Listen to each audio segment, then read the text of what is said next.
नमस्कार दोस्तों, stock market studies में फिर से एक बार आपको स्वागत है। तो आज मैं बात करने वाला हूँ और एक दिग्गज कंपनी के बारे में, जो एक टेलीकॉम सेक्टर से बिलॉन्ग करते हैं और टेलीकॉम इंडस्ट्रीज़ में जितने सारे कंपनीज़ हैं, स्टॉक मार्केट में लिस्टिंग होने के बाद जितने सारे कंपनीज़ हैं देखा जाए तो भारती एयरटेल नंबर 1 पोज़ीशन में है। अभी के फिलहाल के लिए जब तक जियो मार्केट में लिस्टिंग नहीं हो जाता, अलग से लिस्टिंग नहीं हो जाता, तब तक के लिए एयरटेल नंबर 1 रहेगा और मतलब अभी भी है और बाद में भी रहेगा। हाँ, जियो जब आ जाएगा तब इसके ऊपर पेशर हो सकते हैं, तब देखा जाएगा कौन कितना मार्केट कैपिटल लेकर नंबर 1 पोज़ीशन में रहते हैं। तो भारती एयरटेल मेरे हिसाब से फिलहाल के लिए अच्छा खासा कंपनी है मतलब स्टॉक मार्केट के हिसाब से आपको टेलीकॉम इंडस्ट्रीज में निवेश करना ही है तो भारती एयरटेल के ऊपर जा सकते हैं। तो फिर भी देखिए मुझे आप मैं इस वीडियो में आपको बहुत सारे कुछ डेटा आपको दिखाऊंगा जिसके कंपनी का परफॉर्मेंस कंपनी का फंडामेंटल डिटेल्स सारे के सारे इन्फॉर्मेशन एक एक करके मैं दिखाऊंगा।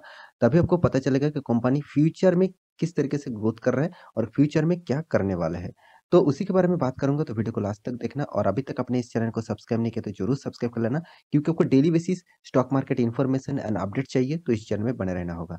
और एक चीज़ मैं ज़रूर कहूँगा ज़रूर रिक्वेस्ट करूँगा अगर मेरे वीडियो आपको अच्छा लगता है तो प्लीज़ अपने दोस्तों के साथ भी शेयर करिए। शायद वो भी स्टॉक मार्केट में नए आए हैं और उसको भी जानकारी उतना ज़्यादा नहीं है तो गलती से कुछ खराबी स्टॉक उसके पोर्टफोलियो में रह जाएँगे तो वो भी फ्यूचर में तकलीफ में पड़ सकते हैं। तो इसीलिए ज़रूर कहूँगा आप इस मतलब वीडियो को उस दोस्तों के साथ भी शेयर करिए जो आपके रिलेटिव है।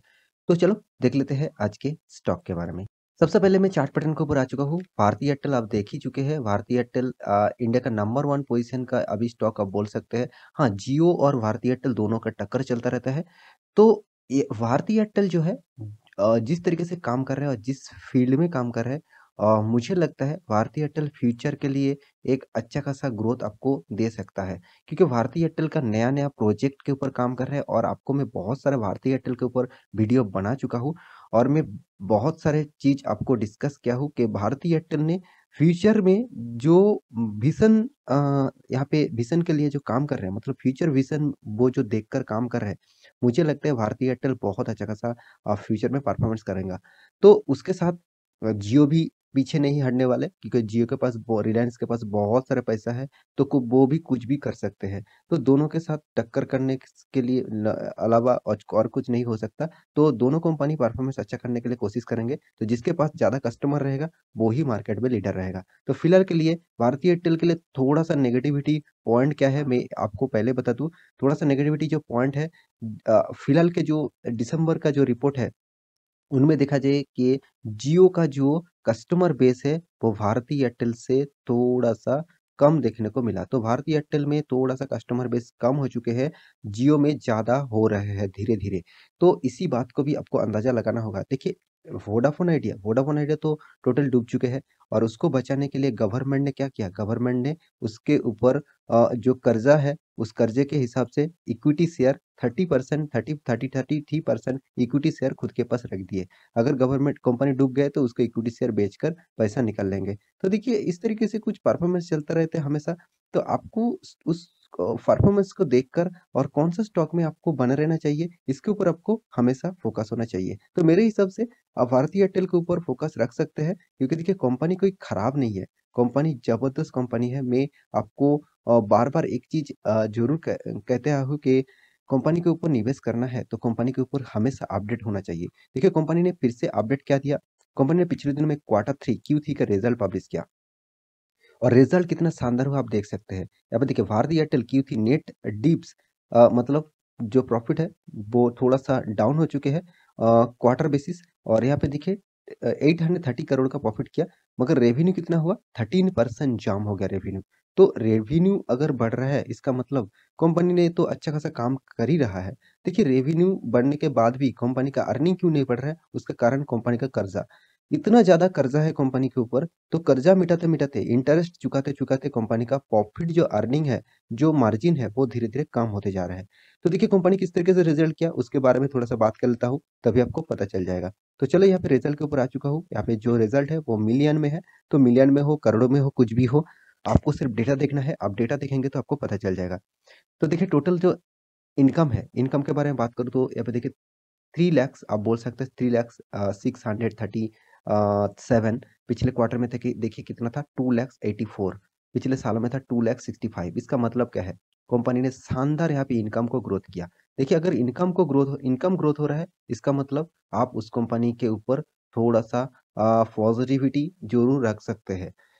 तो उसके बाद देखिए कंपनी का एक्सपेंस के बारे में बात करूँ तो टोटल जो एक्सपेंस हुआ टोटल जो एक्सपेंडिचर है उसके बारे में बात करूँ तो टोटल जो एक्सपेंस हुआ यहाँ पे आप देख सकते हैं 1,51,600 यहाँ पे देखा जाए तो कंपनी जिस तरीके से इनकम किया उसी तरीके से एक्सपेंस भी कर चुके हैं और पिछले क्वार्टर में क्या था 1,45,000 और पिछले सालों में क्या था 1,44,000 इसका मतलब कंपनी का अर्निंग जिस तरीके से हुआ उसी तरीके से एक्सपेंस भी कंपनी कर रहे हैं उसके बाद बारी आती है कंपनी टैक्सेस की टैक्सेस तो कंपनी को जबरदस्त पे करना पड़ता है फिर भी देखिए इस क्वार्टर में कंपनी टैक्सेस थोड़ा-सा कम पे किया 9,900 पिछले क्वार्टर में था 10,300 पिछले साल में था 43,000 मतलब पिछले साल में बहुत ज़्यादा टैक्सेस देना पड़ा और टैक्सेस पे करने के बाद कंपनी के हाथ में जो प्रॉफिट आया, वो आपको देखना चाहिए। तो यहाँ पे total comprehensive profit and loss आप कैलकुलेट करके देखेंगे, तो यहाँ पे टोटल जो कॉम्प्रिहेंसिव इनकम है, उसके बारे में बात करूँ, तो 16,275 मिलियन का मतलब आप बोल सकते हैं 1627 तो इस तरीके से कुछ परफॉर्मेंस हुआ और पिछले सालों में क्या था 21,500 पिछले क्वार्टर में 21,500 था और पिछले साल में था 5,800 इसका मतलब पिछले सालों की कंपैरिजन में बहुत अच्छा खासा परफॉर्मेंस हुआ मगर पिछले क्वार्टर की तुलना से में छोटा मोटा यहाँ पे प्रॉफिट कम देखने को मिला तो देखिए कंपनी का अर्निंग पर शेयर के बारे में बात करूँ तो कंपनी का अर्निंग पर शेयर 1.49 जो पहले था पिछले क्वार्टर में था 2.06 और पिछले क्वार्टर में था पिछले सालों के क्वार्टर में था 1.56 तो इस चीज को आपको देखना चाहिए अगर इस चीज आपको कुछ अच्छा खासा दे रहा है अच्छा खासा परफॉर्मेंस दे रहा है तो आप सोच लेना फ्यूचर में भी आपको अच्छा खासा ग्रोथ मिलने वाला है तो मेरे कहने का मतलब आप समझ चुके हैं तो इस कंपनी के ऊपर आप निवेश करके रखे हैं तो आपको होल्ड ज़रूर करना पड़ेगा लॉन्ग टर्म के लिए। तो कंपनी मोबाइल सर्विसेज़ आप देख सकते हैं कंपनी कहाँ-कहाँ पे बिज़नेस करते हैं। इंडिया में तो करते हैं मोबाइल सर्विसेज़ मतलब जो नेटवर्क का बिज़नेस करते हैं।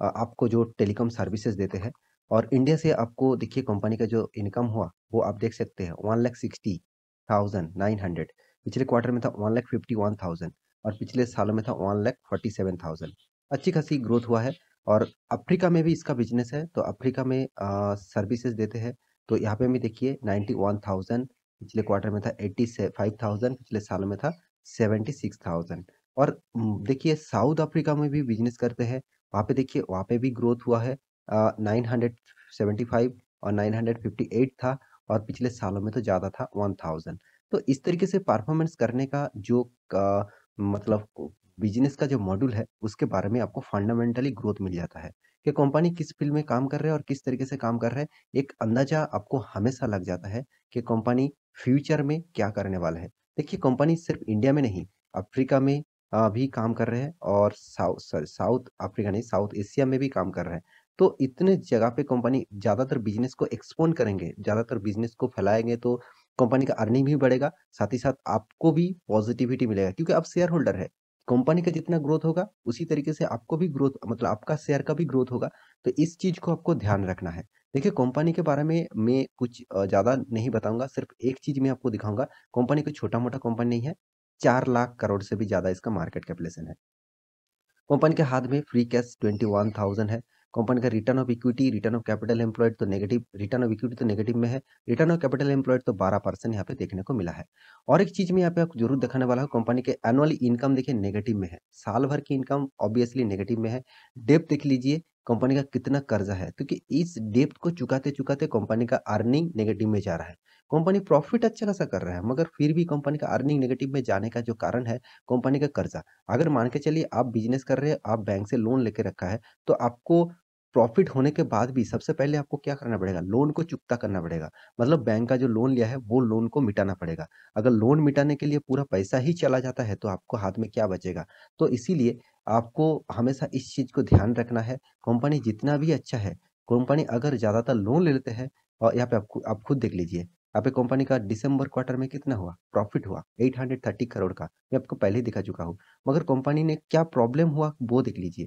कंपनी का सेल्स ग्रोथ देखिए कितना शानदार 29,000 अच्छा खासा सेल्स मैं ज़रूर कहूँगा। और कंपनी का देखिए ऑपरेटिंग प्रॉफिट कितना हुआ? 14,000 क्यों हुआ? कंपनी का एक्सपेंस 15,000 करोड़ था। चलो मानता हूँ ठीक-ठाक है। मगर कंपनी का इंटरेस्ट देख लीजिए, कंपनी को 4,000 करोड़ का इंटरेस्ट देना पड़ा।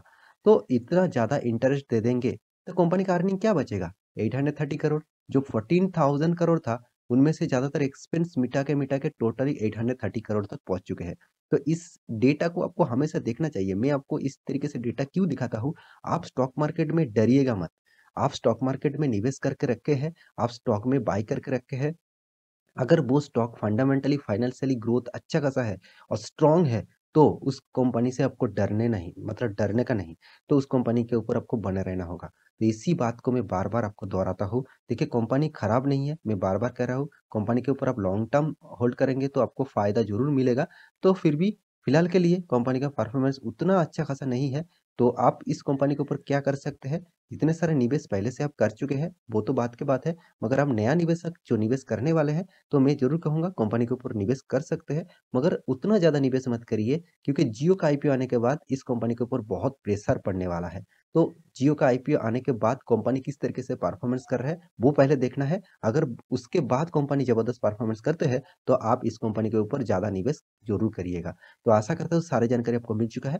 मेरे वीडियो अच्छा लगे तो लाइक करना, दोस्तों के साथ शेयर करना और एक चीज़ मैं ज़रूर बताऊँगा, आपको डेली बेसिस इंटरडे लेवल में काम करना है तो नीचे लिंक मिल जाएगा, सारे के सारे बैंक निफ्टी निफ्टी और बहुत सारे लिंक्स मिल जाएगा, वहाँ पे जाकर जॉइन हो सकते हैं, फ्री ऑफ कॉस्ट है और डीमैट अकाउंट अभी तक ओपन नहीं किया तो ज़रूर ओपन कर दीजिएगा। तो मिलते हैं नया स्टॉक लेके, तब तक के लिए अच्छे से रहिए, अपने ख्याल रखिए। Bye bye.